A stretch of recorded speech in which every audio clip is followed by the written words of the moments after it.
Hola a todos, soy Rebeca Chávez del Departamento de Histología y Embriología y el día de hoy vamos a revisar algunos conceptos relacionados con el tejido adiposo. Les dejo mi correo electrónico por si al final de la clase tienen alguna pregunta, alguna duda, me pueden escribir y yo con gusto trataré de responderles a la brevedad para hablar acerca de esas preguntas que me hagan. Bien, bueno, el día de hoy vamos a tratar de cumplir los siguientes objetivos. Vamos a conocer cómo es la organización histológica del tejido adiposo, cómo son sus variedades y cuáles son las características que los identifican. También vamos a hablar un poquito acerca del origen y función de dichas variedades. La bibliografía que ustedes pueden utilizar para revisar el tema son el Ross, el Bloom-Fossett, el Geneser, todos ellos libros de histología que incluso ya han sido recomendados por otros docentes en temas anteriores. Así que sin problema ustedes pueden consultarlos, que el tema del día de hoy está muy bien explicado ahí. Bien, vamos a entrar en tema. Cuando escuchamos la palabra tejido adiposo, obviamente nos llegan a la mente imágenes como las que vemos en pantalla. Nos vamos a referir acerca del tejido graso que se encuentra en el organismo. Un tejido que en apariencia va de blanco a amarillento en su mayor cantidad, y que además de pensar en el tejido graso del organismo nos lleva muchas veces a pensar en individuos como el que vemos acá representado, que tenía graves problemas de obesidad. Este tejido fue considerado hace ya bastante tiempo atrás como un tejido que es aburrido, inerte y que solamente actuaba como un relleno que impedía que importantes órganos de nuestro cuerpo cambiaran de posición cuando nosotros nos movíamos. Es decir, se consideraba un tejido solamente de relleno, sin que tuviera ninguna función. Vamos a ver que este concepto ha variado obviamente a lo largo del tiempo y con el estudio que se realiza, y entonces vamos a tratar de reivindicar estas definiciones. ¿Ok? Bien. Para empezar, tendremos que decir que el tejido adiposo es un tejido que es una forma de tejido conjuntivo especializada.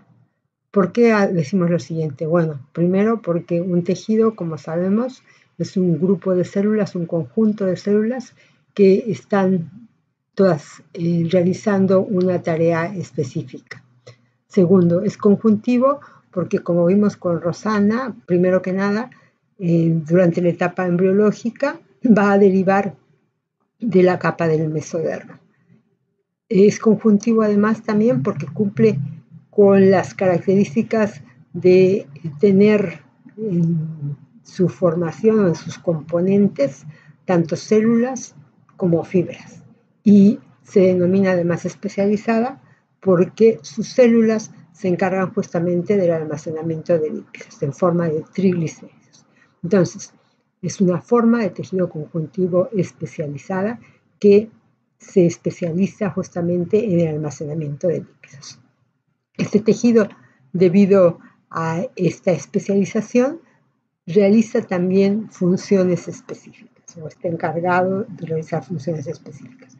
Primero, se considera que es el principal reservorio de energía del cuerpo, y al cumplir con estas características, entonces va a participar activamente de la homeostasis energética, del aislamiento térmico y de la generación de calor. También ha sido considerado un tejido que realiza funciones de protección mecánica, porque, como vamos a ver, envuelve diferentes órganos y entonces esto permite que sirva como un colchón y que proteja a los órganos. Y recientemente se habla de él como un órgano endocrino muy importante que regula el metabolismo sistémico. El tejido adiposo, en este esquema vamos a ver, ¿no?, se encuentra ampliamente representado en todo el organismo, ¿sí? Casi no hay sitio en el que ustedes accedan que justamente no encuentren una muestra del tejido adiposo. Se localiza distribuido primeramente a nivel subcutáneo, ¿sí? En diferentes regiones, en todas las regiones del organismo, y no solamente a nivel subcutáneo, sino que después lo vamos a ver muy bien representado tanto a nivel abdominal como relacionado con las vísceras que se encuentran en el sector abdominal justamente. Vamos a ver que es importante cubriendo algunos órganos como son la parte del pericardio, lo vamos a encontrar también muy bien representado a nivel de los riñones y de las gónadas. Es un tejido que si nosotros cuando estudiemos el músculo vamos a ver que está muy bien representado a nivel intramuscular, se localiza también en la médula ósea, en las articulaciones, y una de sus variedades que vamos a ver más adelante, y que está pintada aquí con otro color, se encuentra relacionado justamente con su distribución a nivel paravertebral, supraclavicular y cervical. Es un tejido que va a variar a lo largo de la vida del individuo, que por ejemplo a nivel de la órbita del ojo permite mantener, va cambiando conforme el individuo va envejeciendo y entonces la apariencia de este sector va modificándose. Se encuentra también, vean ustedes, en las palmas de las manos, en la región plantar, y entonces los estudiosos han mostrado, vamos a ver, que dependiendo del lugar y de la cantidad del tejido adiposo que se observe dentro del cuerpo, vamos a tener diferentes funciones.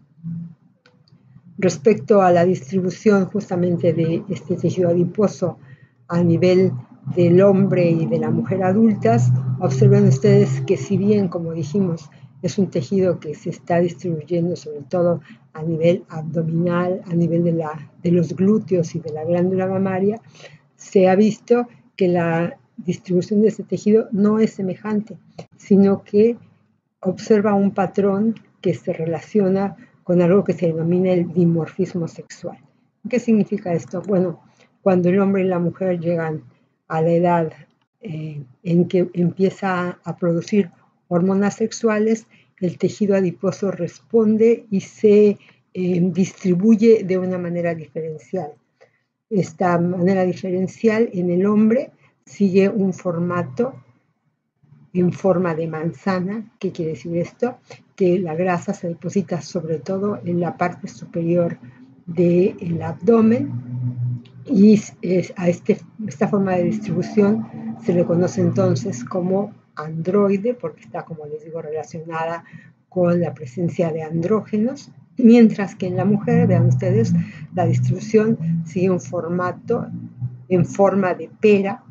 ¿Sí? ¿Por qué? Porque la distribución de la grasa se refiere principalmente a la parte de las caderas y a la parte de la glándula mamaria. A esta forma de distribución se le reconoce como ginoide. Entonces, la distribución de la grasa, como vemos, va a responder al ambiente endocrino en el cual se encuentre el individuo.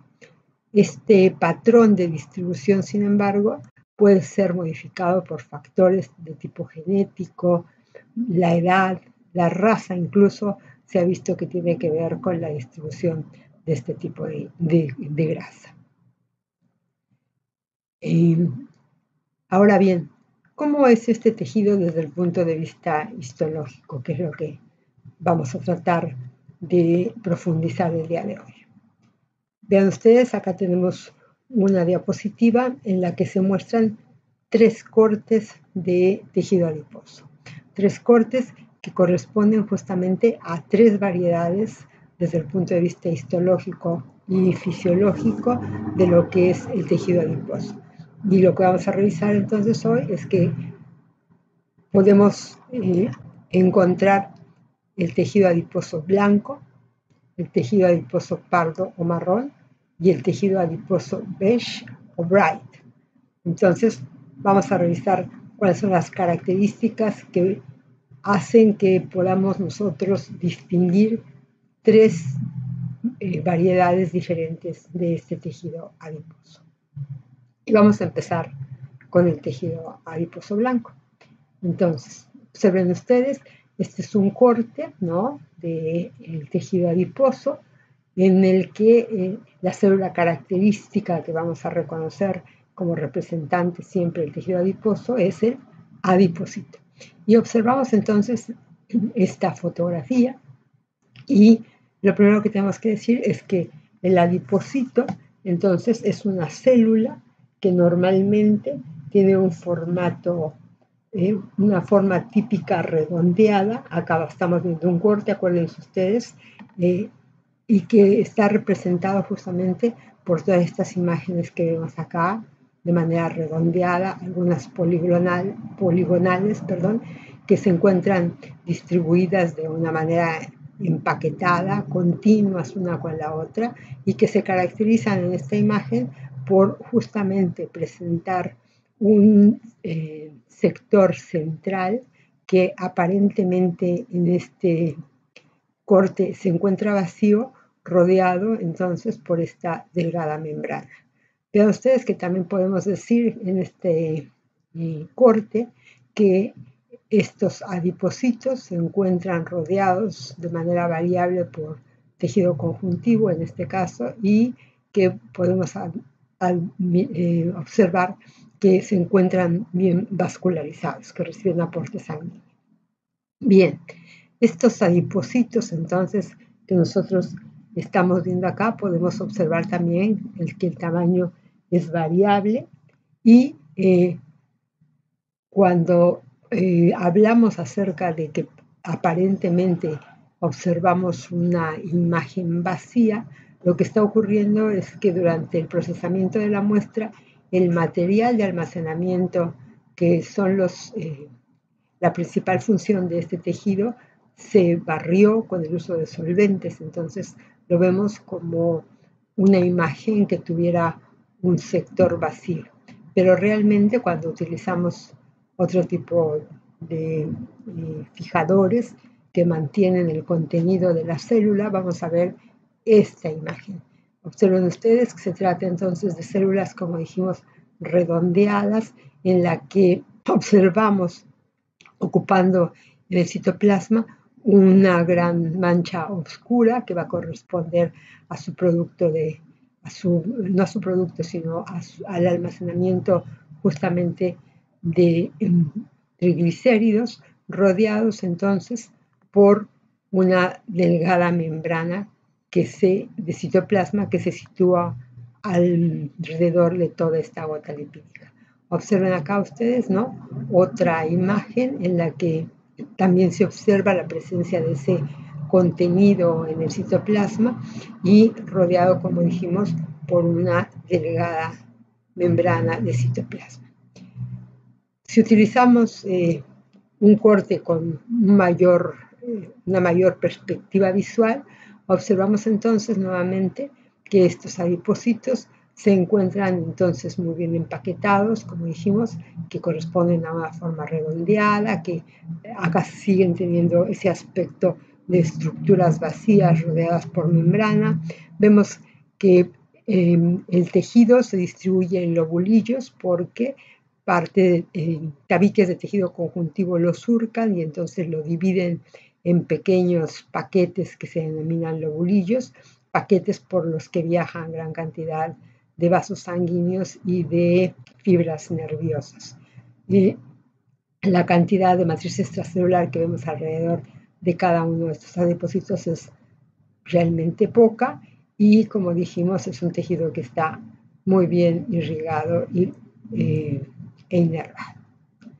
Pero volvamos a estudiar qué pasa con nuestras células características de este tejido. Y acá una representación de lo que sería entonces un adipocito. Dijimos una célula redondeada, ¿no?, que como observamos está compuesta justamente por un citoplasma, y que en ese citoplasma se localiza justamente insertada una vacuola lipídica en donde se van a almacenar los triglicéridos.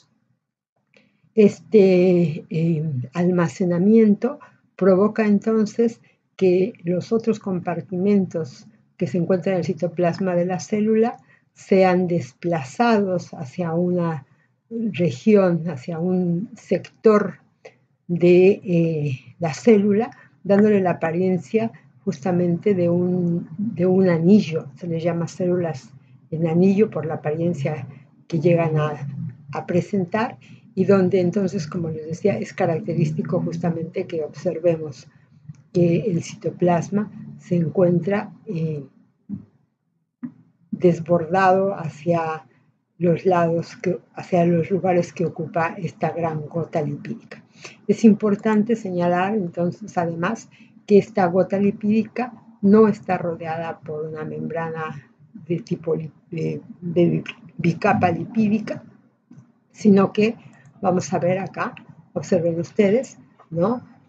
Tenemos nuevamente un adipocito, una micrografía electrónica que muestra que el dibujo que estábamos analizando corresponde justamente a lo que veríamos en una micrografía electrónica, en la que la célula entonces presenta una gran gota lipídica, y que esta gota lipídica que se encuentra en el citoplasma desplaza al núcleo, que se muestra alargado en una de las zonas de la célula, y en el citoplasma se localizan los demás organelos característicos de una célula. Debido a esta acumulación de triglicéridos en una única gota central en el citoplasma, a este tipo de tejido se le conoce también con el nombre de unilocular. Si nosotros volvemos a revisar, pero ahora con mayor detenimiento, cómo es el citoplasma de esta célula, observen ustedes acá, ¿no? En el recuadro tenemos una ampliación a mano derecha, y vamos a ver entonces, acá tendríamos la gran gota de lípido, y vean ustedes realmente cómo todos los organelos de la célula están desplazados, ¿sí? Dijimos que la gota se encuentra inserta en el citoplasma, contenida en una membrana generada por el retículo endoplasmático, parte del núcleo que se ve acá, que sería alargado, y observen ustedes cómo en el citoplasma se encuentran distribuidas mitocondrias y parte del retículo endoplasmático liso, así como se van a observar gran cantidad de pequeñas vacuolas que están relacionadas justamente con la entrada o salida del material adiposo. Acá otra visión, otro acercamiento acerca de dos adipocitos. Acá tendríamos un adipocito y acá el otro. Esto sería la gran gota lipídica de la que hemos estado hablando, que se encuentra en el citoplasma, y vamos a hablar un poquito acerca de la membrana que se encuentra muy cercana entre uno y otro de los adipocitos que dijimos que se encontraban distribuidos de manera compacta dentro del tejido. Se dice que estos adipocitos entonces se encuentran estrechamente empaquetados y que se comunican uno al otro por medio de gap, de uniones gap. Estas uniones gap entonces permiten una rápida transferencia de información, lo que permitiría que más de una célula respondiera cuando hay un estímulo externo. Entonces llega el estímulo y hay transferencia de información de una célula a otra a través de las uniones gap, y al parecer eso permitiría que el tejido o un grupo importante de células respondiera al unísono a un solo estímulo externo. Además, dentro de la membrana de esta célula, se han podido reconocer gran cantidad de receptores, sobre todo para hormonas, aunque también se encuentran gran cantidad de receptores para neurotransmisores. Se han encontrado receptores para hormonas esteroides, como los andrógenos, los estrógenos, también para los corticoides. Entonces, es una célula que va a traducir muchas señales que vienen del exterior para su funcionamiento. Si bien hemos hablado acerca de los adipocitos como estas estructuras redondeadas que contienen una sola, única gota lipídica en el interior de su citoplasma y que es bastante grande, realmente lo que nosotros podemos observar es que este proceso de almacenamiento de los triglicéridos dentro del citoplasma de la célula es un proceso de tipo gradual, y acá en esta imagen podemos observar justamente adipocitos en diferentes procesos de almacenamiento y de crecimiento y de maduración. Y entonces observen ustedes cómo, sobre todo en este sector, ¿no?, que lo podemos identificar claramente, y en este otro también, vean ustedes cómo esa gota lipídica se va formando justamente por la adición de pequeñas gotas que van generándose un mayor tamaño celular, ¿sí?, hasta llegar justamente a lo que conocemos con el nombre de un adipocito maduro. Estos adipocitos maduros, que son grandes, que almacenan gran cantidad de triglicéridos, pueden llegar a medir desde 100 hasta 150 o 200 micrómetros, y la observación de este tipo celular va a depender tanto de la edad como del sexo, como del lugar en el cual nosotros tomemos la muestra. Así que este es un proceso gradual y continuo que lleva desde la poca acumulación de triglicéridos hasta un estadio completamente maduro. Este almacenamiento de triglicéridos, que después se va a transformar o que va a actuar como un depósito de energía, responde obviamente a una dinámica de almacenamiento que tiene que ver con la ingesta de alimento, y entonces sigue una regla muy sencilla, ¿no? A mayor ingesta de alimento vamos a tener un mayor almacenamiento de energía, y a una menor ingesta de alimento, una menor almacenamiento de energía. Parece una cosa muy sencilla, pero es importante reconocerlo porque esto va a ordenar, va a seguir un tipo de ordenamiento para el almacenamiento que van a tener estas células. Y acá en este esquema, bueno, tratamos de entenderlo desde un punto de vista un poco más bioquímico. Entonces, dijimos que en este sector está el adipocito. Acá tenemos el capilar sanguíneo, que dijimos que era un tejido bastante vascularizado, y vamos a ver más ejemplos de esta vascularización más adelante. Pero entonces, bueno, tenemos una célula que, como dijimos, tiende a ser redondeada, ¿no?, en cuya membrana encontramos justamente muchos receptores para diversos estímulos, y que en el citoplasma además va a contener una maquinaria enzimática muy importante que va a permitir justamente que los elementos que son llevados por la sangre sean justamente almacenados en forma de triglicéridos dentro del adipocito. En este almacenamiento, entonces, provoca que la célula crezca en tamaño, ¿sí?, y actúe como reservorio. Una vez que ese material, o se requiere de ese material en el organismo, entonces también hay enzimas que justamente permiten nuevamente el desdoblamiento de ese almacenamiento, y entonces provoca justamente que sean liberados nuevos ácidos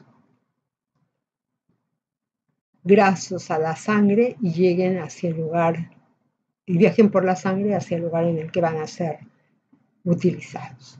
Entonces, vean ustedes que es un sistema de depósito-movilización muy activo, muy efectivo, que el adipocito, a pesar de ser una célula que aparentemente está solamente con una alta presencia de tejido de triglicéridos, realmente posee toda la maquinaria enzimática tanto para la importación de ácidos grasos como para la síntesis de triglicéridos y su degradación para llevar a cabo el proceso de depósito-movilización de estos elementos.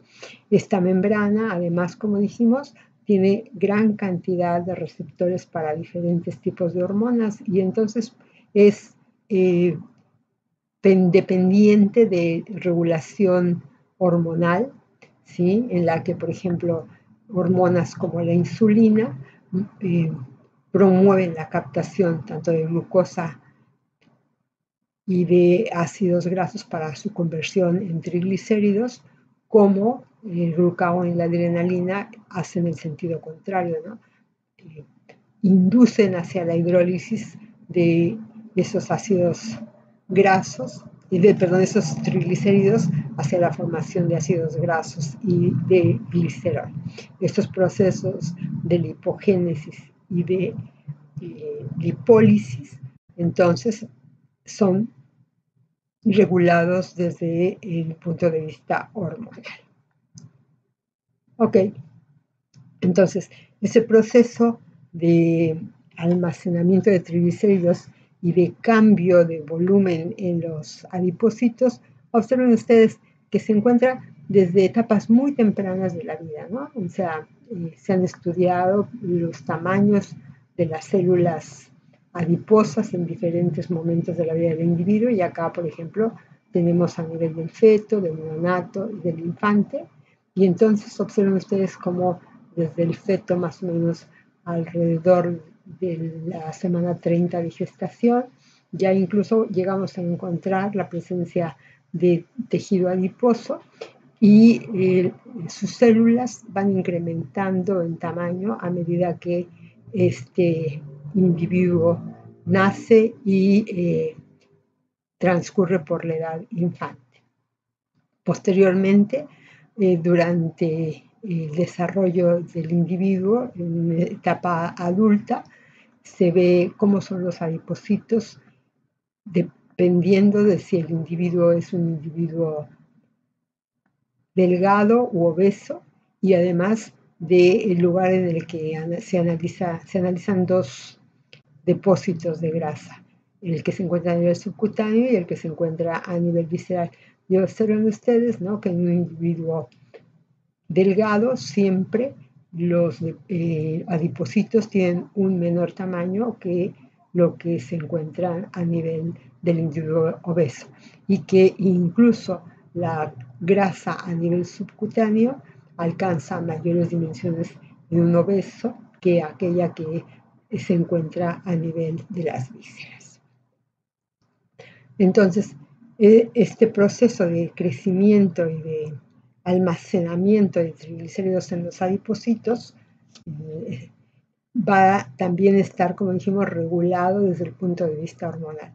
Y no solamente desde el punto de vista de hormonas sexuales, como hemos visto, o como hormonas referidas a la parte digestiva, sino que se ha registrado realmente que existe una relación desde niveles superiores encefálicos en donde se encuentran sectores, se encuentran áreas que están definidas para la saciedad, para la sed, para diferentes tipos de regulaciones del comportamiento del organismo, y entonces observen ustedes cómo señales derivadas de estos centros cefálicos superiores van a actuar justamente sobre el tejido adiposo, ¿no?, sobre el propio tejido adiposo, pero además también sobre diferentes órganos de la economía que a su vez van a inducir señales que van a actuar justamente sobre el tejido adiposo. Y entonces se habla de un eje céfalo entero, por entérico, de la parte digestiva, y adiposo que permite justamente la regulación del apetito, el hambre, la saciedad y la homeostasis energética. Ok, volvamos a nuestro tejido. Entonces, fíjense que estuvimos hablando de células, ¿no?, que tienen esta forma esférica, que ya vimos que se debe básicamente al almacenamiento de triglicéridos, que puede aumentar o disminuir de tamaño dependiendo de las condiciones de alimentación y hormonales también, genéticas. Y como vemos acá, estas células no se encuentran aisladas, sino que dijimos que se encuentran empaquetadas de manera compacta, pero además, vean ustedes, están rodeadas por gran cantidad de fibras que se denominan de dos tipos. Pueden ser fibras colágenas o fibras de tipo reticular. También vieron las fibras, así que nos vamos a detener tratando de ver cuáles son las diferencias entre ellas, pero bueno, son fibras colágenas o fibras de tipo reticular. Acá, con mayor aumento, podemos ver que realmente podemos observar que es un tejido que se encuentra muy bien irrigado y además muy bien vascularizado. Estas fibras que forman parte justamente de que han sido formadas por el propio adipocito, ¿no?, y que van a formar parte de la matriz extracelular que rodea a cada uno de estos adipocitos. Vean ustedes, están conformadas por fibras tales como y moléculas tales como la integrina y la fibronectina. La fibronectina se encuentra sobre todo en adipocitos de tipo más joven porque después es cambiada por laminina.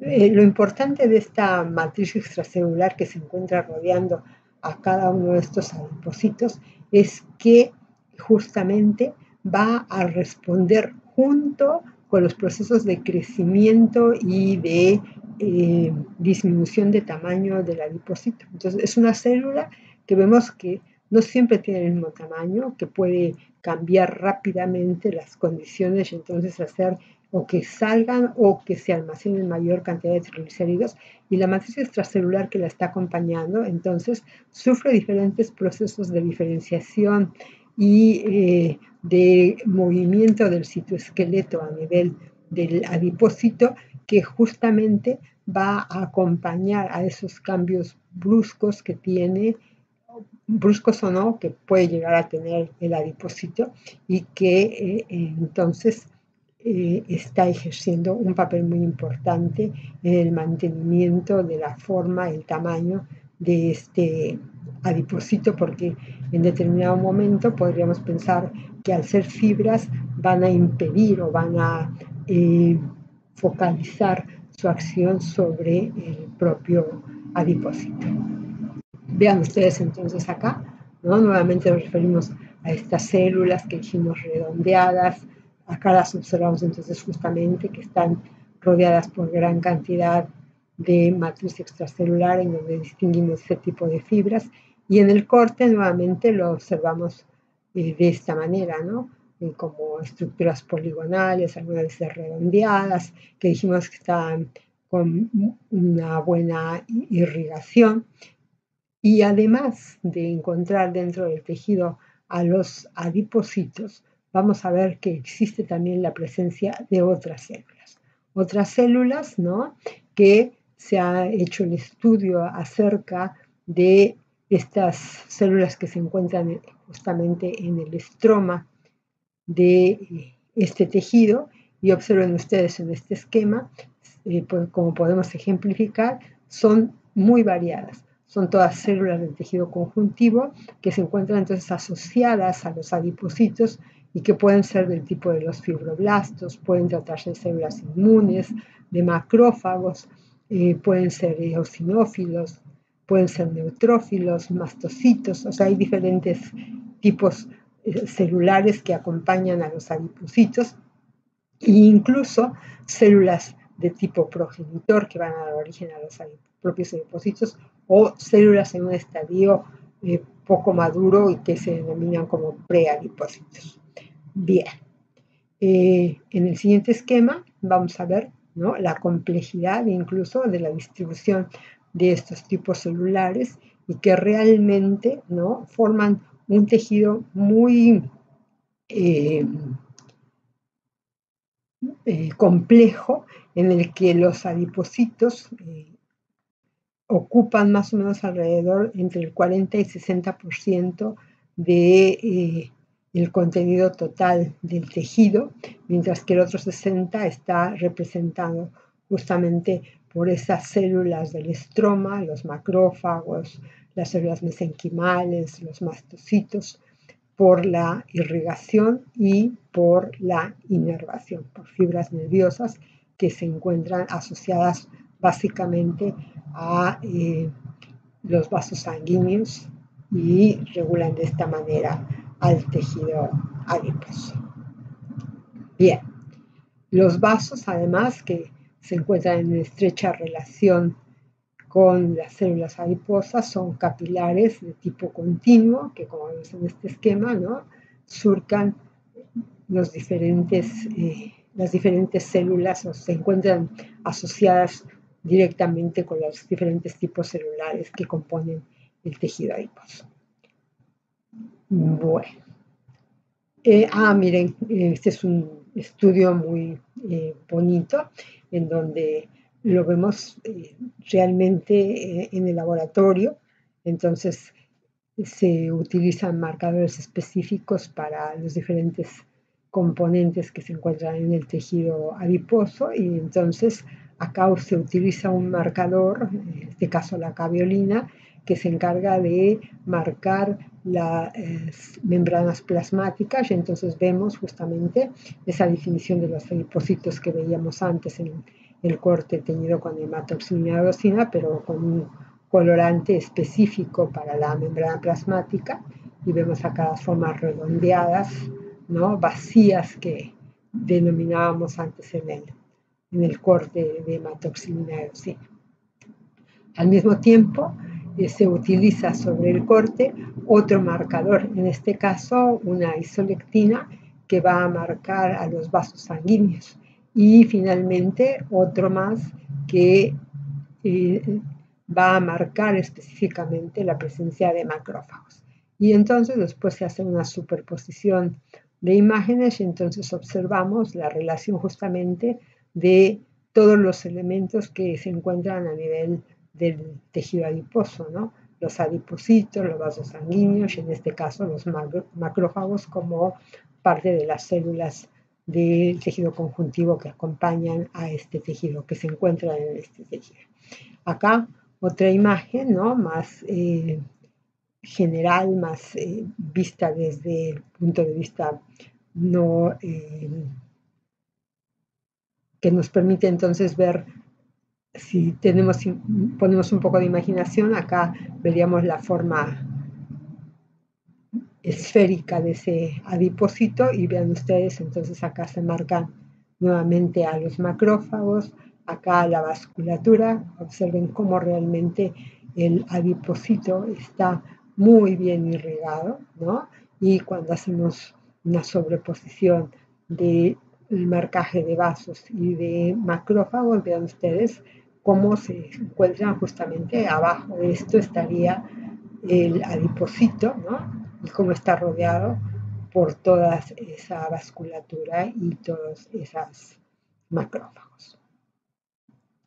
Como dijimos, ¿no?, y además de recibir una importante vascularización, también el adipocito está muy bien inervado y esta inervación llega a través de dos vías, del sistema nervioso autónomo simpático, ¿no?, y también de los ganglios espinales dorsales.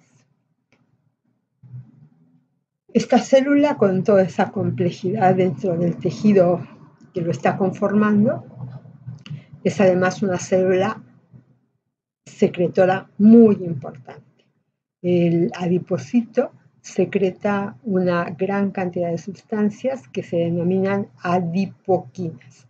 Esas adipoquinas en la actualidad, aunque tenemos acá un listado bastante exhaustivo y que vamos a ver cuál es su participación de manera somera. En la actualidad se sabe que llegan a más de 100 los productos que pueden ser secretados y sintetizados por estas células. Entonces, estos adipocitos se ha visto que son capaces de sintetizar o que son responsables de la síntesis de hormonas que tienen que ver, por ejemplo, con el metabolismo energético y el control de la ingesta, como la leptina. Esta es una hormona que se ha denominado también como factor de la saciedad porque inhibe la ingesta de alimentos y estimula el ritmo metabólico.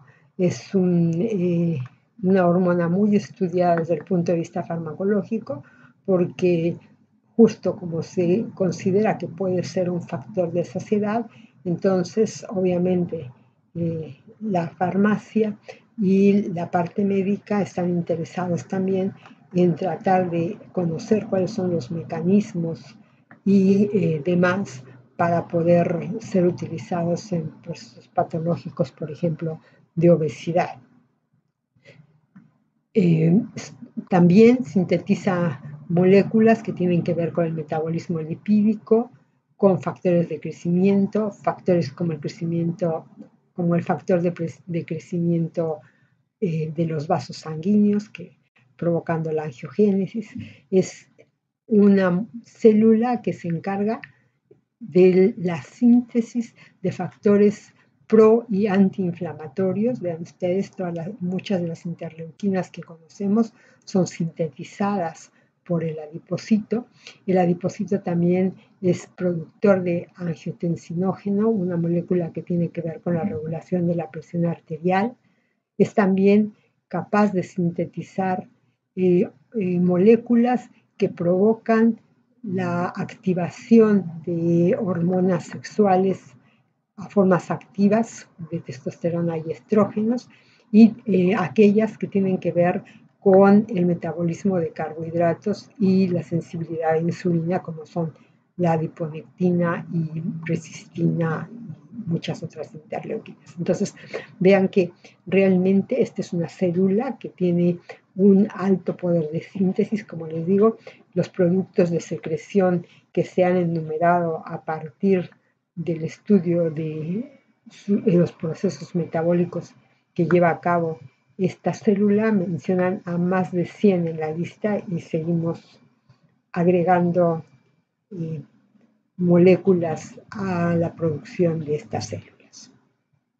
Tanto es así que vean ustedes, en el 2017 la Sociedad de Endocrinología la llamó a esta célula, al adipocito, la maravilla metabólica. Entonces dedicó la tapa de uno de sus números a esta maravilla metabólica y todo un número a estudios recientes que aplican sobre el metabolismo y la función de estas células que son una maravilla metabólica. Vean que no tiene nada de aburrido nuestro tejido, ¿no es cierto? Es bastante complejo. Esta maravilla metabólica, ¿no?, que es tan eficiente, que es tan activa, entonces puede en algún momento, obviamente, llegarnos a dar realmente problemas como el que hemos representado en la imagen que se encuentra al lado, ¿no? ¿Cómo es posible que esto ocurra? ¿Qué pasó? Es que el individuo no paró de comer, es que el sistema de saciedad que habíamos visto que estaba controlado por los centros reguladores no funcionaba. ¿Cómo se da este almacenamiento masivo de triglicéridos en la célula?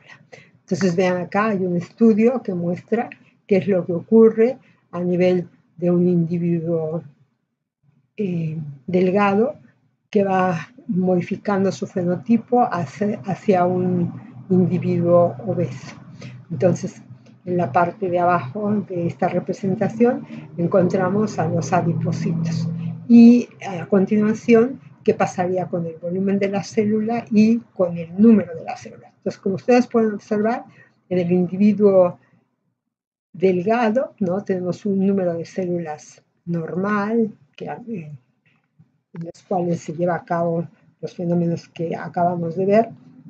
Y cuando empieza a haber sobrepeso, entonces, ¿qué es lo que ocurre? La célula empieza a aumentar su tamaño, ¿sí?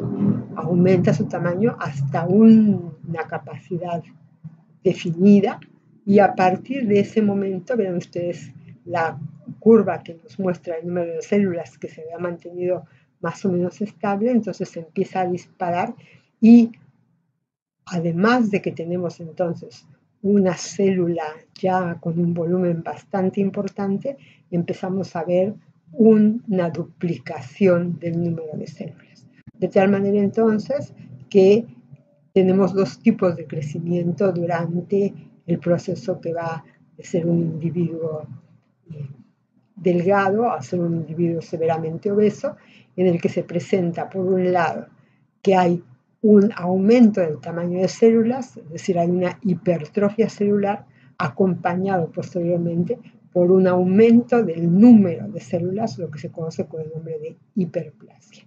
Y esto, bueno, si fuera solamente como expresado como un aumento del número de células o el tamaño de células, bueno, a lo mejor sería un problema estético, pero lleva a mucho más. ¿Por qué? Vean ustedes acá un modelo de laboratorio en el cual justamente se modifican los genes que tienen que ver con la producción de la hormona de saciedad, la leptina. Y entonces observen qué pasa con el tejido adiposo. Acá vemos un tejido adiposo normal, como el que habíamos estudiado recientemente, células esféricas, densamente empaquetadas, poligonales, se veían bastante sanos. El fenotipo del individuo es normal, y cuando se modifican los genes asociados con la producción de leptina, vean ustedes, entonces hay una acumulación muy grande, aumenta fuertemente el tamaño de los adipocitos, y entonces el individuo se vuelve obeso. Y al ocurrir este crecimiento, observen acá en esta otra parte del esquema, recordemos que los adipocitos no se encuentran solos, ¿no? No se encuentran solamente empaquetados, sino que están rodeados, como dijimos, por una matriz extracelular muy importante, y están muy bien vascularizados. Entonces, esta función metabólica que es normal, con una vascularización normal, al crecer el tamaño de las células por la acumulación de los materiales de triglicéridos que se acumulan dentro de la célula, vean ustedes, las células, como dijimos, están experimentando aumento de tamaño y aumento del número. ¿Qué ocurre entonces? La cantidad de vasos, la cantidad de elementos que llegan por esos vasos provoca además cambios, sufren cambios con el número aumentado y el tamaño aumentado de las células. Y entonces la secreción que llevan a cabo estas células obviamente se modifica, y entonces la cantidad de adipoquinas que se sintetizan también aumenta, y al aumentar estas adipoquinas también se modifica los otros tipos celulares que acompañan a estas células, y en este caso estamos hablando exclusivamente de los macrófagos, aunque más de un tipo celular se modifica, y entonces este aumento del número de células continúa, hay una disfunción metabólica, hay una hipoxia severa, los adipocitos empiezan a morir, hay una secreción de adipoquinas incrementada, y por lo tanto la cantidad de moléculas inflamatorias que se producen también es mayor. Entonces se produce lo que se conoce con el nombre del estado inflamatorio crónico, es decir, una disfunción del tejido adiposo que, como vimos, estaba implicado no solamente en la secreción de adipoquinas que tienen que ver con la parte de inflamación, sino que también van a modificar eventos como la hipertensión, la diabetes y la enfermedad cardiovascular. Entonces, obviamente, el aumento del número y tamaño de las células adiposas no es solamente un problema de tipo estético, sino que realmente es un problema de tipo médico. Si hacemos un resumen de lo que hemos visto hasta ahora, desde el punto de vista histológico, podemos hablar entonces de que el tejido adiposo blanco o unilocular es un tejido que tiene esta apariencia que vemos acá al costado, que es un tejido que está muy vascularizado, muy inervado, que sus células características, los adipocitos, presentan una estructura en forma de anillo por la disposición en la que podemos observar el núcleo y los organelos que forman parte de esa célula, que tiene una gota lipídica que no está rodeada por una bicapa lipídica y que está asociada a diversas presencias de células del tejido conjuntivo, sobre todo las de tipo inmune. Entonces vean que no es un tejido aburrido. Y seguimos, ¿no? Porque dijimos que había 3 variedades. La siguiente de ellas que vamos a reconocer es el tejido adiposo pardo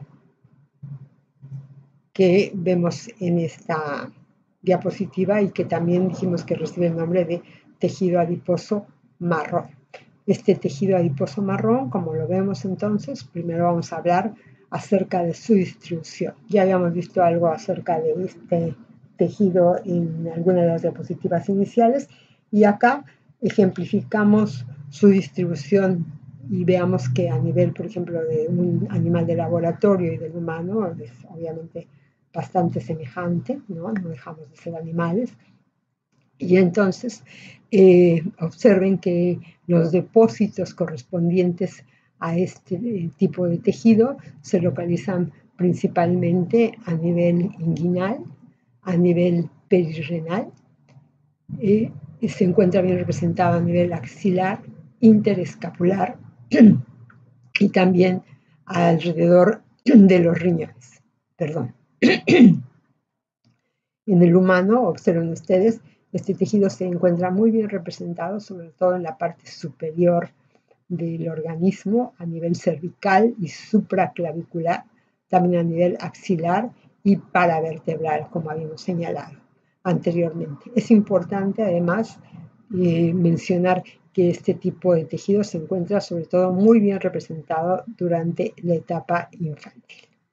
Este tipo de tejido, vean ustedes, desde el punto de vista histológico, se observa en este formato. Observamos que son células, primero que nada, que al parecer son células más pequeñas, vamos a verlo con mayor detenimiento en otras diapositivas más adelante, pero lo que podemos ver primero que nada, que son células que contienen una multiplicidad de gotas lipídicas, ¿no? No se trata de una sola gota lipídica, sino que realmente se ven gotas lipídicas en mayor número y en menor tamaño. Es un tejido que también, vean ustedes, está surcado por algunos tabiques de tejido conjuntivo, está muy bien vascularizado, se encuentra una mayor vascularización incluso que en el tejido adiposo blanco, también está muy bien inervado, las fibras que lo están inervando son de tipo amielínico, y está participando, es ese tejido que está participando sobre todo en procesos de termogénesis. Entonces vean ustedes acá en esta nueva diapositiva, vemos una imagen con mayor acercamiento del tejido y podemos ver realmente que las células, los adipocitos que lo forman, son células más pequeñas que las que observábamos en el tejido adiposo blanco. Como dijimos, tienen múltiples gotas de triglicéridos en su citoplasma y se le denomina de tipo multilocular. ¿Por qué? Porque tiene justamente este gran número de gotas lipídicas en el citoplasma. Además, es un tejido que, vean ustedes, ¿no? Está ricamente inervado. Acá vemos un marcador específico para fibras nerviosas y entonces observamos cómo la densidad de inervación es muy importante para este tipo de tejido. y se caracteriza además en el citoplasma por contener gran cantidad de mitocondrias que además tienen una estructura de cisterna en su interior muy característica de este tipo de tejido. Observen ustedes acá a un mayor aumento de estas mitocondrias. Estos anaqueles se encuentran bien distribuidos en todo el citoplasma de la mitocondria y además se caracterizan justamente por la presencia de presentar una proteína específica que se denomina con el nombre de UCP1, una proteína desacopladora de membrana que desacopla la fosforilación oxidativa y entonces lo que produce justamente es que en el proceso de formación de ATP, esta proteína permite el regreso de los iones hidrógeno a la matriz mitocondrial y entonces la energía se produce, disipa en forma de calor en lugar de seguir el proceso de formación de ATP, lo que permite entonces es que haya una disipación de energía que ocurre a nivel de la membrana mitocondrial interna. Esto se observa, ¿no? en un estudio, además, en donde vean qué ocurre en condiciones normales. Un individuo que se encuentra en condiciones normales de temperatura, acá utilizando una tomografía de emisión de positrones, vemos que ayuda a marcar el tejido adiposo pardo. No vemos una representación exhaustiva del tejido, sino apenas si lo alcanzamos a ver. Y si el individuo es puesto en frío, en una temperatura fría, entonces el tejido adiposo pardo se sobreexpresa y entonces lo vemos representado acá, ¿no? En los sitios en los que habíamos hablado que se encontraba este tipo de tejido. Entonces, lo que significa es que este tejido, obviamente, lo que está posibilitando es que haya una transformación, una disposición de los lípidos para la conversión hacia calor y la adaptación a las bajas temperaturas. Como dijimos, en ese tejido se encuentran estas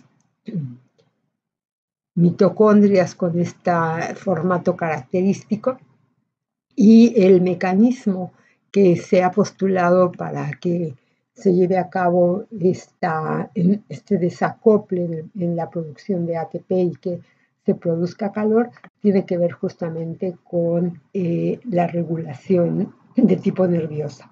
Vean ustedes, entonces, tenemos de este lado de la figura un individuo que se encuentra en una habitación con una temperatura normal y entonces las señales que manda el sistema nervioso hacia el tejido adiposo son de tipo, dijéramos, normal. La liberación por la terminación noradrenérgica es normal y va a actuar entonces sobre el tejido adiposo, ¿no? La señalización es adecuada, dijéramos, no hay cambios fuertes y entonces se mantiene un calor moderado dentro del organismo. Sin embargo, si al individuo se le pone en una habitación en donde la temperatura se baje mucho, ¿qué es lo que está ocurriendo? El tejido adiposo pardo está recibiendo entonces otro tipo de señalización. Al recibir este tipo de señalización de que hay una baja temperatura en el exterior, va a activar justamente a esas terminales nerviosas que van a liberar mayor cantidad de neurotransmisor que van a impactar justamente sobre diversos receptores a nivel de la membrana plasmática del adipocito y van a interactuar con las mitocondrias que se encuentran conteniendo esa proteína desacoplante y al aumentar su metabolismo, entonces incrementa justamente la producción de calor. acá, ¿no? Una representación de lo que ocurre con el tejido, no se alcanza a ver muy bien, pero se hacen experimentos en el laboratorio en donde se muestra cómo el tejido adiposo marrón o pardo aumenta justamente su densidad de su activación frente ya sea a la exposición al frío o frente a agonistas de tipo beta adrenérgico. Entonces, la modulación de la acción que tiene que ver con la regulación del tejido adiposo y la generación de calor está promovida a través de la activación de terminales simpáticas noradrenérgicas. Este tejido, además, su distribución disminuye con la edad, de tal manera que, por ejemplo, la cantidad de calor que puede generar un individuo va disminuyendo a lo largo de la edad.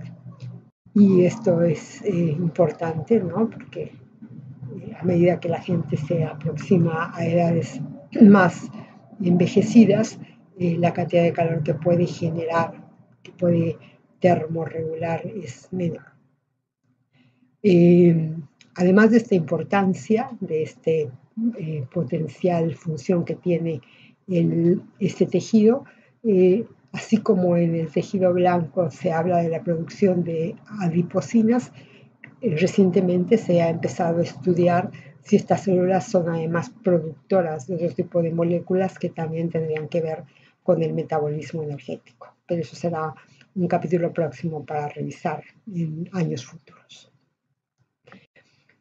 Un mecanismo muy importante que se ha visto es que, por ejemplo, este tejido adiposo pardo o marrón, vean ustedes, se puede modificar el porcentaje de tejido que se encuentra en el organismo, por ejemplo, en modelos experimentales, en donde se provoca un estrés inflamatorio con estimulación adrenérgica crónica. Y entonces vean qué pasa sobre el tejido. Por ejemplo, acá tenemos un adipocito correspondiente al tejido adiposo blanco, que si es sometido a este estrés de tipo inflamatorio y crónico, ¿qué es lo que ocurre?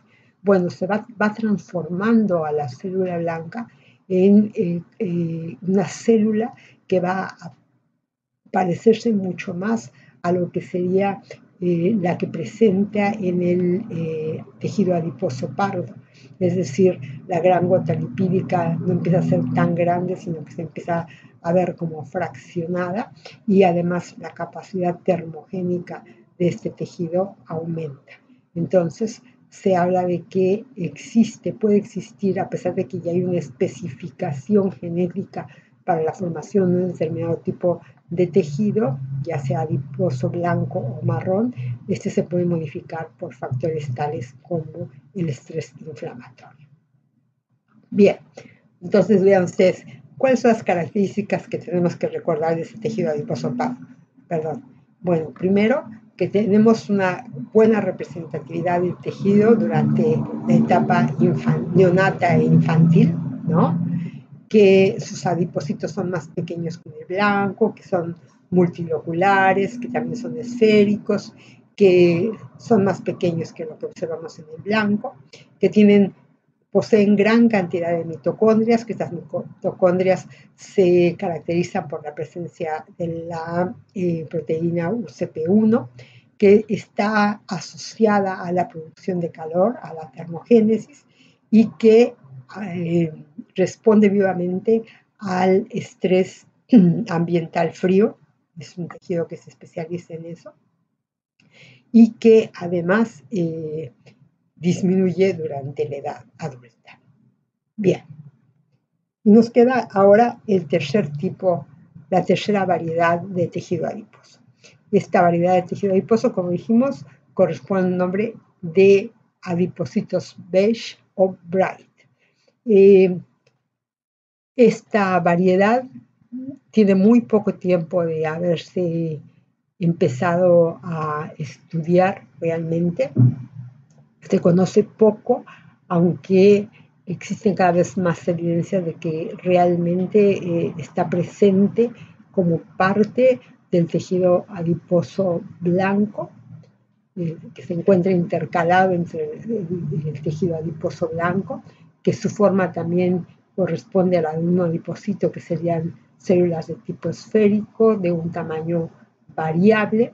Lo que se caracteriza es que vean ustedes que son mitocondrias que son muy responsivas, poseen mitocondrias que son muy responsivas y que también están relacionadas con el proceso de termogénesis.